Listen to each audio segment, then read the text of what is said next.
And there's nobody in this room older than the preschoolers that would probably that would believe that a mummy can walk. You either have to be a small child or a horror story freak to buy that one. But in this game, you try anything. I did. Try getting out of bed tonight with your knees held together. You're going to find out that it doesn't work. A mummy can't sit up, he can't stand up, and he can't walk. But Lazarus did all those things. The only possible answer is that he must have been able to shuffle one foot in front of the other. He could only have been buried according to the manner and the custom of the Jews, in a sheet. We just never looked it up before. And when you get down to the bottom line, what difference does it make? Unless, of course, you happen to be trying to witness to a Jew in Jerusalem, and you tell them that Jesus was Jewish and they buried him like an Egyptian. You know what happens? You get laughed at. I wonder how many Jews we've turned off over the centuries because we were too lazy to do our homework. That too says something, but I don't like it even a tiny little bit. Truth is the name of the game. The two old men rolled a stone across the face of the tomb. The Greek term, sportomegapetra, literally translated a very, very, very, very great stone. Josh McDowell says a better translation is, hey, wow, man, get a load of that rock. That's not a bad translation either. But the Greek seems to indicate a stone weighing in excess of 1.5 tons. And it would be perfectly easy for two old men to do it, because Jewish burial tombs are nothing but caves, or holes dug into the side of a hill. A large stone will be placed above the entrance. If it's a wealthy tomb like the Garden Tomb, there might be something like a millstone rolling in a deep slot or a track. More often than not, it's just a big boulder. After the body's been interred, the men in the burial party put their back against it and start it rolling. Gravity drops it into place. But to open it would mean that you would have to roll at least 1.5 tons uphill with no power equipment. Those girls had an awfully good question on Sunday morning. There was absolutely nothing rhetorical about it. They meant it. Who's going to roll the stone away? It would have taken every man they knew in Jerusalem pushing together to do the job. The Codex Bezae may be the oldest piece of manuscript still in existence. It's in the Cambridge Library in England. It goes back to the first half of the 2nd century. The copier is obviously copying from a 1st century manuscript. In a gloss, that's a note in the margin that you can never copy off into the text.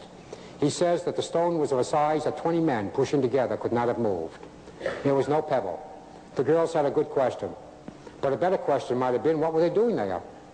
If those good Jewish girls had actually been there on Friday night and they watched Jesus being buried, I think they helped. Why did they go home, waste their high holiday, their time, their money, purchasing more spices and ointments, preparing them, and now they're coming back to bury Jesus all over again? Hey, seriously, how many times do you bury a man in 3 days? It makes absolutely no sense whatsoever. It's contradictory. Unless possibly they had done on Friday night what I've done, and so has every one of you at some point. So there's no way we can finish this job tonight. We'll do what we can tonight and finish it in the morning. Or in this case, let's do what we have to preserve his body and get out of here while our heads are still on our shoulders. If we're still alive, we'll be back on Sunday. The Encyclopedia Judaica, printed in Jerusalem, 1972 edition, a good encyclopedia, the same thing as the Britannica or the Americana, under the heading of burial, says it's obvious only to the Jews. It's obvious from the account of the burial of Jesus of Nazareth that there was no time on Friday night in which to bury him according to the requirements of the law. The burial party apparently did only as much as they had to do to protect the body.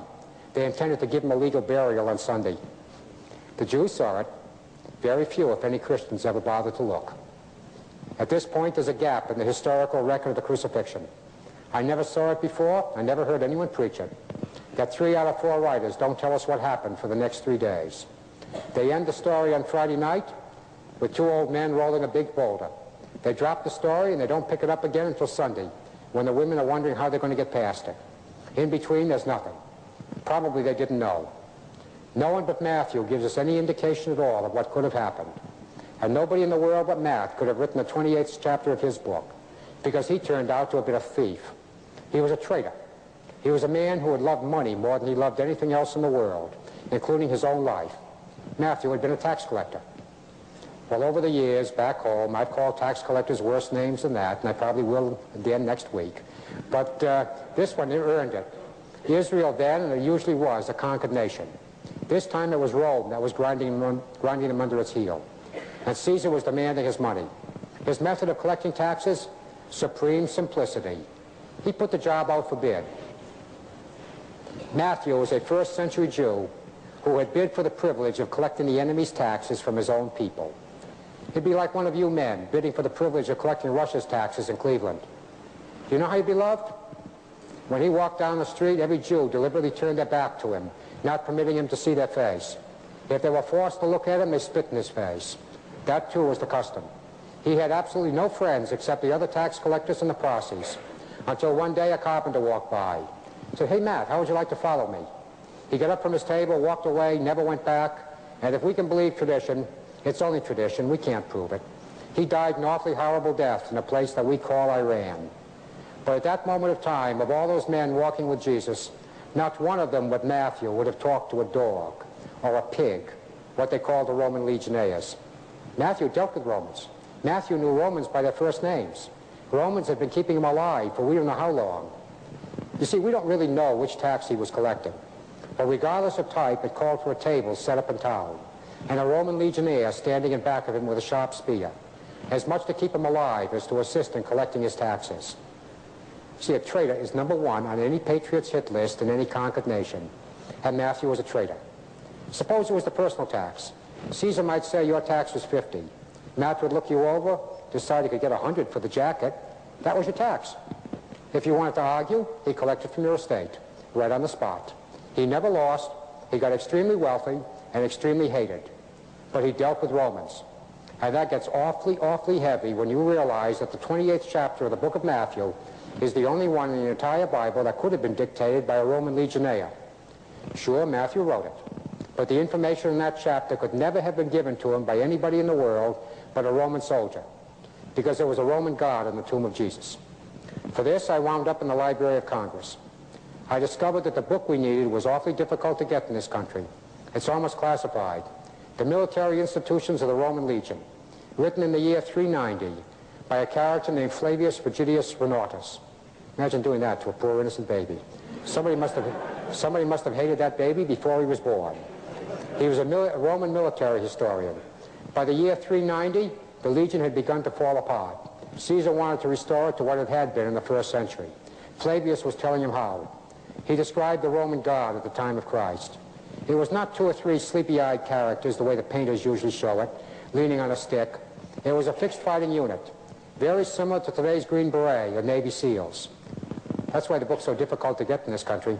Our own military would just as soon you didn't read it. We discovered that our own Green Beret is being trained by the principals in that book. That's how rough they were. Napoleon said they never went anywhere without a copy of that book in his pocket. Apparently, the only person who should have read it and didn't was Caesar. The Legion was destroyed. But a Roman guard consisted of anywhere from 4 to 20 men, usually 16, superbly trained with a spear, a short sword, a dagger. Each man carried 5 javelins in the curve of his shield.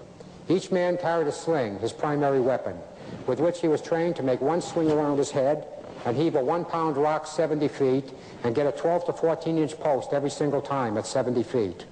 These jokers were lethal. If you can believe Flavius, they could pick off the head, stomach, or feet at will at 70 feet. They fought back-to-back in a geometrical pattern, each man responsible for only 6 square feet of space and his buddy's back. When one man moved, they all moved. A living fighting tank. As far as I could find out, they never lost a fight. They were considered invincible in the first century. This is what was guarding the tomb of Jesus. To make it better, Polybius describes them about 2 centuries before Christ. He says that if the guard was assigned to sentry duty and one man out of 16 fell asleep, all 16 would be executed because they had failed their mission. Fantastic. But that meant that if you were on a guard and you looked sleepy, you had 15 buddies whose lives depended on you staying awake. They'd have propped you up on the points of 15 spears if they had to. This was not American justice. The trial would be convened within the hour by the tribunes of the Legion. If you were found guilty, Polybius said you'd always be found guilty. That's predestination. Your own tribune touched you on the shoulder with a vine staff, the signal for the entire battalion to beat you into hamburger with clubs and stones. Your best friend had to take a swing at you.